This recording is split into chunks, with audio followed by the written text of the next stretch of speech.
Hello, and welcome to episode 53 of Design Curious Podcast. I'm your host and mentor, Rebecca Ward. Today on the podcast, I'm talking about perfectionism, and it is a very important and relevant topic for interior designers, as we will get into. So remember, I have that quiz that you can take to discover what type of interior design you should be doing, whether it's residential, commercial, hospitality, or spatial experience. You can take the quiz to find out where you should be investing your time and energy in the design field. So go check that out. Link is in the show notes. I hope you are enjoying our summer series, and it's just been so great having all of these interviews. I would love for you to leave me a review on what you're liking about the podcast, and even message me or email me and just give me some feedback. I am looking to, in the near future, do kind of a Q&A podcast, so kind of answering your urgent questions and things that you want to know about the career. So go ahead and send those over to me, and I would love to be able to address those here on an episode of the podcast. And all the books and things that I recommend that I mention in today's podcast, you can find in the show notes.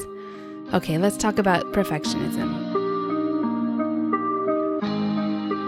You're now listening to Design Curious, a place where you, creative one, are here to learn about what it really is like to be an interior designer. And I'm your host and mentor, Rebecca Ward. If you're worried about how to succeed in a creative career, if you're ready to learn your next steps to become an interior designer, and if you want the satisfaction of doing something you love every day, you are in the right place. Grab a coffee, a notebook, and let's dig into today's episode. Okay, so perfectionism is an interesting topic.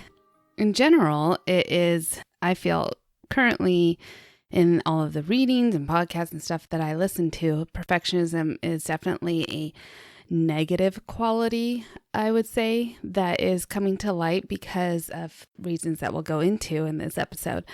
That being said, it doesn't mean that we should not try to do well in the things that we're working on or in trying to improve ourselves. However, we have to also know that we cannot ever be perfect as a person. And because we are human and we are imperfect, the product and the projects that we work on will not be perfect because there's so many factors in life that go into what we're working on. We don't have full control over everything. Let's talk about perfectionism and how it plays into interior design. Now, I would say that most designers that I talk to would say that they are perfectionists. I would say that I am the exception. I do not call myself a perfectionist. I've known that I have not had these qualities since I was little. In kindergarten, my teacher would encourage me to color inside the lines, and I think I would just generally color the whole picture, but not necessarily care about staying inside the lines. But if I put my focus on something and put my mind to it, I could definitely produce something that is very near perfect or very well done. And that is the type of focus and attention that I put into my projects for my clients. However, it does take me more effort, I feel, than other people, or maybe I just don't care as much about it being perfect as it being done and being looking good. So let's talk a little more about that. So we talked a little bit a few weeks ago about personality types, and I touched on the Enneagram. Now, type 1 of the Enneagram is called the perfectionist. So obviously this is a lot of people that fall into this category like to do things perfectly and criticize themselves when they cannot. I am a type 9, however my wing, so to the one side of me, is type 1. Perfectionist, and that is the way that I lean towards. And so I can lean into that perfectionism.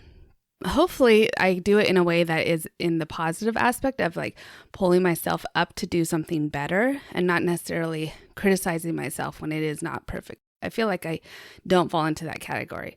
However, I have a lot of people in my life who do. My husband, my mom, and often firstborns are put in this category of being perfectionists because they're held often to a higher standard by the parents. And then the siblings that follow after, they realize like, oh, well, not everyone's perfect. And it's hard to live up to the ideal standards that you have when you first start out in parenting. I would say that also our society supports perfectionism, holds it up on a high standard. They want you to get perfect grades and reward you for looking perfect and being perfect in front of everybody.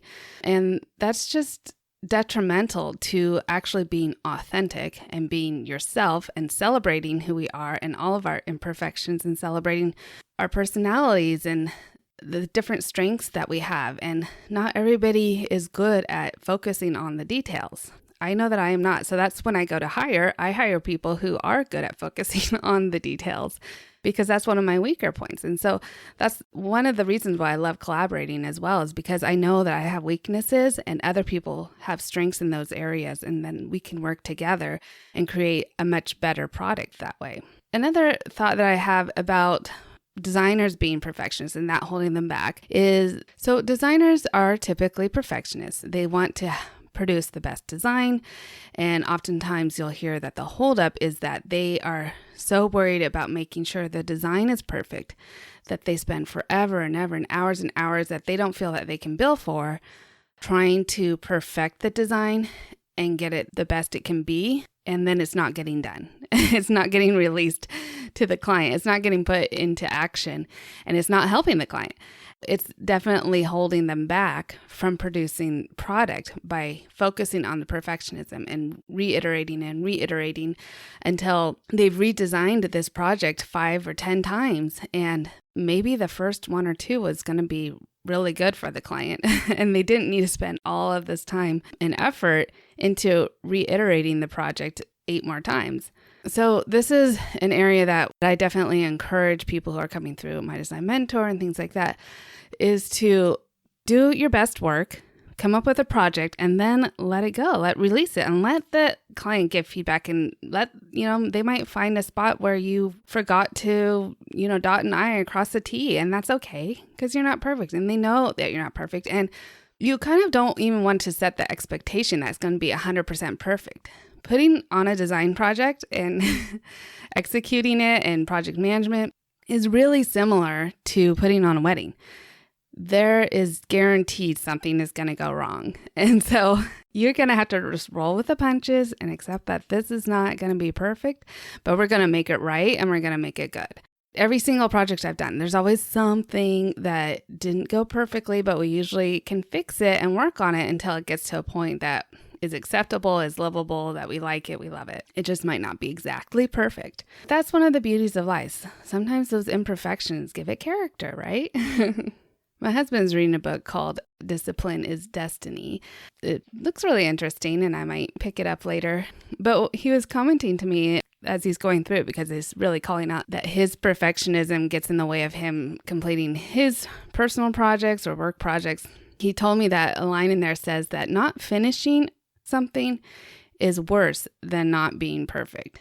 Like not producing and not putting it out in the world is that you are withholding something that could be helpful to other people and keeping it for yourself and not releasing it out there. And that is worse than it not being perfectly perfect.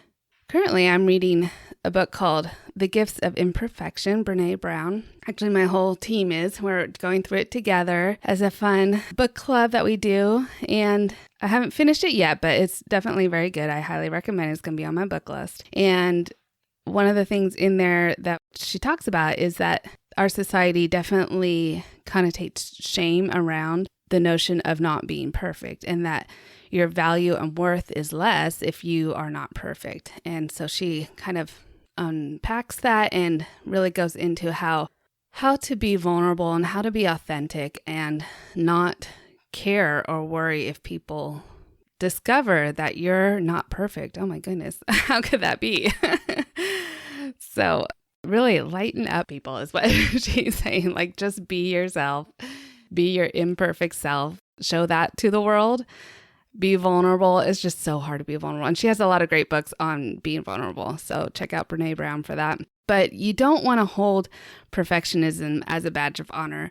You also don't want to hold that you are not a perfectionist as a badge of honor. And I don't know if maybe I was guilty of this ever, but I, know that I'm not a perfectionist. And then maybe that could give me the excuse to just not do my best, which is definitely not something that I want to go towards. I always want to do my best. So I know my best won't be perfect, but it needs to be something that I'm proud of and that I could live with. Like I never design anything or leave a client's house in such a way that I couldn't live with it myself.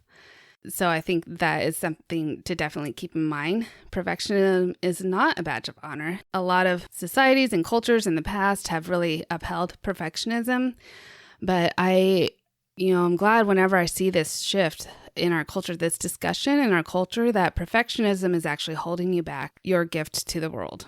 So think about that. As you're starting out as a designer, you're going to be doing a lot of imperfect things and you just have to accept that it's not going to be perfect.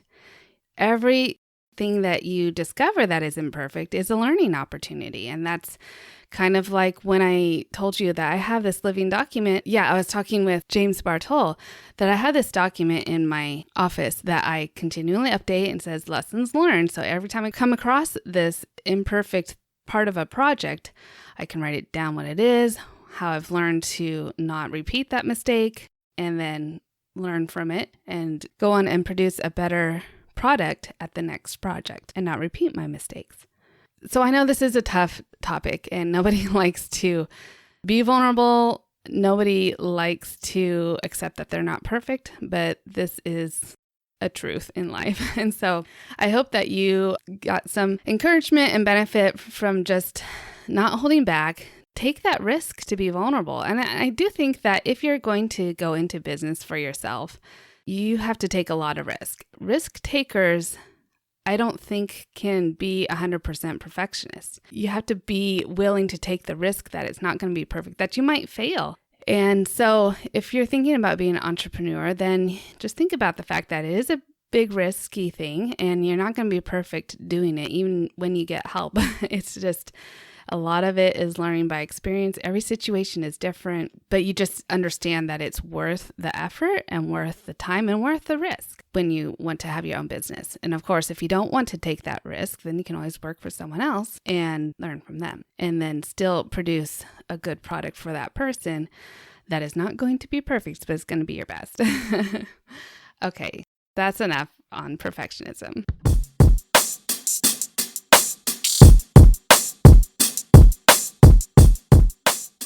So tell me what you thought about today's episode. If you identify as a perfectionist, if this is something that you are struggling with, I want to know. And if you are like me and maybe not identifying as a perfectionist and still have struggles with that in other ways, then let me know as well. I'd love to hear more about this, and I'm sure I'll bring up the topic later as I read more books. It's definitely something that's a continual struggle for most designers. And so I think it will be a recurring topic over the years. All right, like I said, you can find all the links in the show notes. You can get the free downloads about things I wish I had known before I started my career in interior design, as well as the roadmap to interior design. And stay tuned for next week. We have some wonderful interviews coming up. Until then, stay creative. Thanks for listening. If you love this episode, please leave a rating and a review. This helps me reach other curious creatives like you. If you have a topic request or would like to contact me, simply head over to my website, rwarddesign.com, or email me at podcast@rwarddesign.com.